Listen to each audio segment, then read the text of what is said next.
There is a famous quote which says, "A letter always arrives at its destination." Which letter and what destination? We should be conscious about the double entendre that exists between the letter as a written message and the letter as an alphabetical symbol. Every alphabetical symbol, W for example, is a message that is in the way to its destination. It is hard to think that the letters by which we write our words and letters, the letters by which we index into our meanings, are meaningless themselves. In the same way, it is hard to find another word for wave, with the same sense conveyed by the word wave, but not starting with a W, a W. The first letter of every word confers its aura, or shadow if you want, to the rest of the word. The rest of the word determines the modality of the word, that is, the way that the get up and go delivered from the first letter as the source should be handled to reach into its final destination.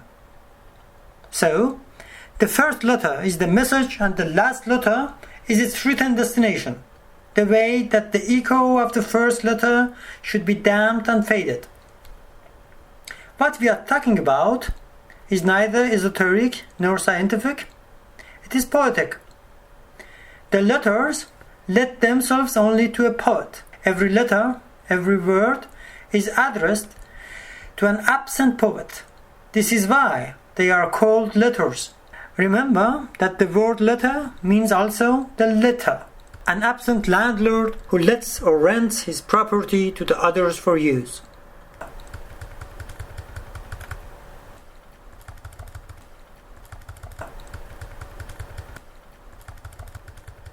Most of the people go inside the letters, literature, or language as a rental property and use it like a prison.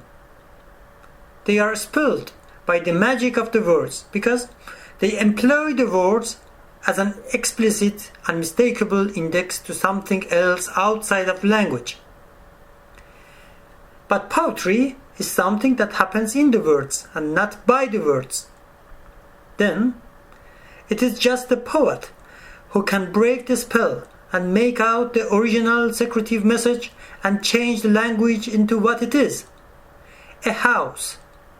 As it is said by a known philosopher, that language is the house of being. And every house has a door that lets you freely walk inside and outside. Otherwise, it is a prison.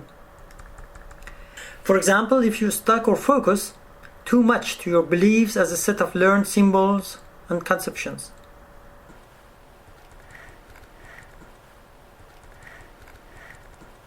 Actually, every word has at least one password that by saying it, it will become inside out and lets its message open. Because the world outside never stays the same while this internal cognitive change takes place.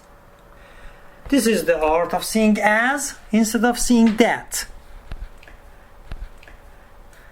The art of seeing a pipe as a pipe. Or a boat as a boat. And go with it. This makes the plastic world unbelievably elastic and fluid. The world around us becomes also fluid as soon as we start to walk. The fruits of walking never falls far from the tree of poetry, and perhaps this is the way that we as poetical entities, words of the creation and also smith of the words, are supposed to dwell on the earth. Wandering and wandering. To live in the world as a house instead of a prison, free and poetic, free for coming in and going out. The world outside is that very far star that starts from your skin and the doorsteps of your house in which you are dwelling. Follow your star.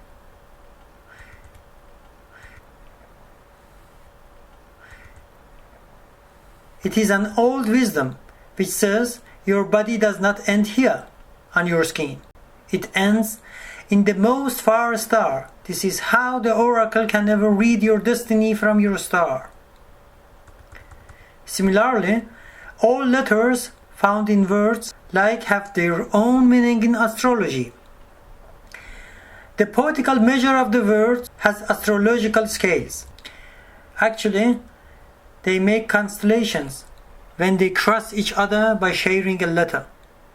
They address us to the place that the letter should arrive as its destination, but we as poetical entities can just proceed toward it just by walking. Only that.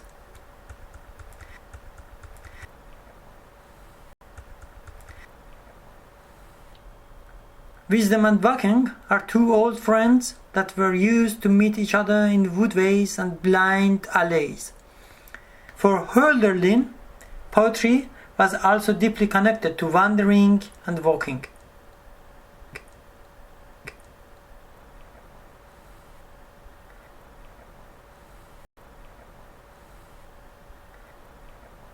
A similar Greek word, peripatetikos, refers to the act of walking. After Aristotle's death, a legend arose that he was a peripatetic lecturer, that he walked about as he taught. This legend reflects the strange relation that exists between wisdom and walking.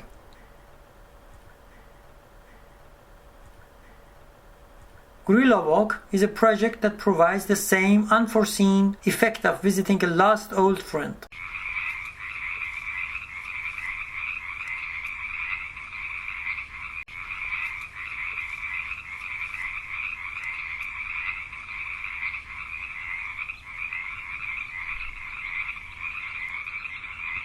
Before going through it, let us make a test that I learned from the internet. First of all, name the following brands that come.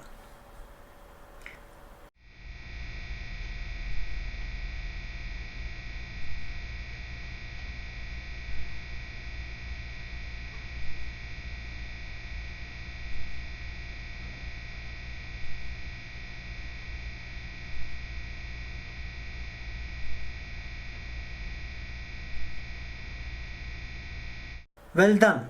Now, try to name the following leaves or plants.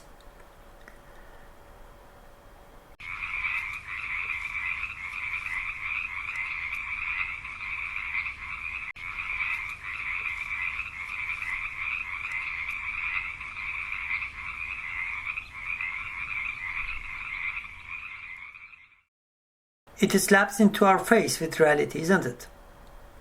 Guerrilla Walk is a way back to our roots. It's a few days vision in nature. In between, the participators can spend their time alone inside the nature. For doing this, they receive wild training.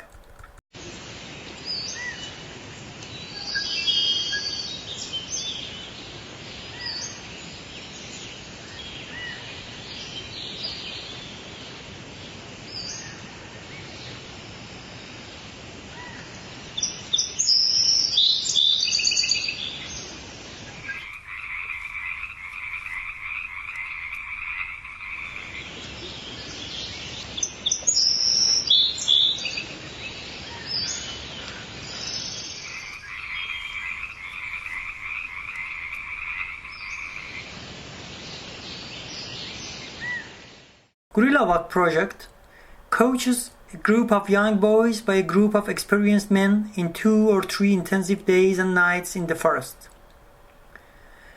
Guerrilla Walk takes a full weekend. The participators avoid cellular phones, alcohol, and so on. It is a good opportunity to take a clear look into the important issues of life.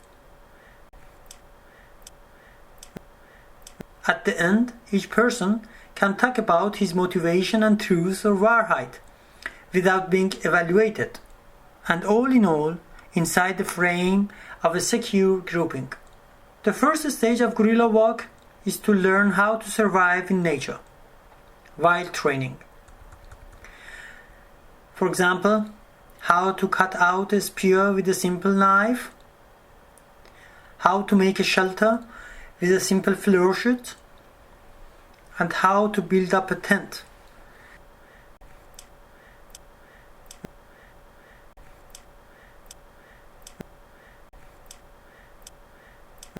These are crucial tools for survival inside the woods, especially for the last night, in which they are supposed to sleep alone in their own place or territory, deep in the forest. The second stage is the future work. There are 3 doors that only one of them is preferable. Future work is a method to help the next generation to find clearly their own way in life and to build their own future by drawing a palpable vision out of it. And the next stage is territorialization, to find out a proper place to sleep for a night. It solely depends on the feeling of each young man that is completely different from one to one. Finally, they go inside the wild nature and they spend the night in their place, in their extended body, in their territory, just like a gorilla in the wild forest. At the morning, the young boy has been born into a new man, shining by the unseen rays and aura of wisdom. The elder men say welcome to these men who are coming back from their own extended self. In the last gathering, they may or may not share their feelings and thoughts about this self-experience with the other men of the group. Now the time of this perlude is over. It is time to go for further considerations. It is time to go much deeper into the issue. Walk with me inside the next issue. See you at the beginning of the time when the human was still not lost in the false address, awaiting for a letter that shall never come, to the time that the human was still not lost in the next issue, to the time that the human was still not lost in time.